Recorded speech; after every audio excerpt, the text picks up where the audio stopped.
விஜய் தொப்பி அணிந்து இஃப்தாரில் பங்கேற்றதால் நாட்டில் விலைவாசி ஏறிவிட்டதா அல்லது மக்களுக்கு ஏதும் பிரச்சனை வந்துவிட்டதா என நாம் தமிழர் கட்சி ஒருங்கிணைப்பாளர் சீமான் கூறியது கவனம் பெற்றுள்ளது.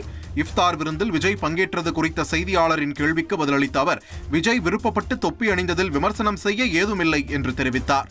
அதை விரும்புறாரு, செய்யறாரு, அதுல போய் விமர்சிச்சுக்கிட்டு இருக்க வேண்டியதில்லை. அது அவருடைய. அதனால அவர் இஃப்தார் விருந்துல தொப்பியை போட்டு பங்கேற்றதுனால தானே இந்த விலைவாசி ஏறிடுச்சு. அதனால தான் நாட்டில் இவ்வளோ பிரச்சனை, அதனால தான் அடிக்கடி மின்தடை ஏற்படுதுன்னு சொன்னீங்கன்னா விவாதிக்கலாம். அதனால யாருக்கும் எந்த பாதிப்பும் இல்லை. போனாரு, சாப்பிட்டாரு, போயிட்டாரு. அதான் அவர் விருப்பம். நாட்டுக்கும் மக்களுக்கும் அதனால என்ன பிரச்சனை, அதனால வந்த தீங்கு என்ன? ஒன்றும் இல்லை, விட்டுருங்க.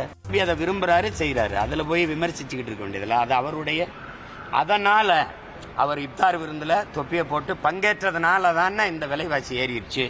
அதனால தான் நாட்டில் இவ்வளோ பிரச்சனை, அதனால தான் அடிக்கடி மின்தடை ஏற்படுதுன்னு சொன்னீங்கன்னா விவாதிக்கலாம். அதனால யாருக்கும் எந்த பாதிப்பும் இல்லை. போனாரு, சாப்பிட்டாரு, போயிட்டாரு. அதான் அவர் விருப்பம். நாட்டுக்கும் மக்களுக்கும் அதனால என்ன பிரச்சனை, அதனால வந்த தீங்கு என்ன? ஒன்றும் இல்லை, விட்டுருங்க.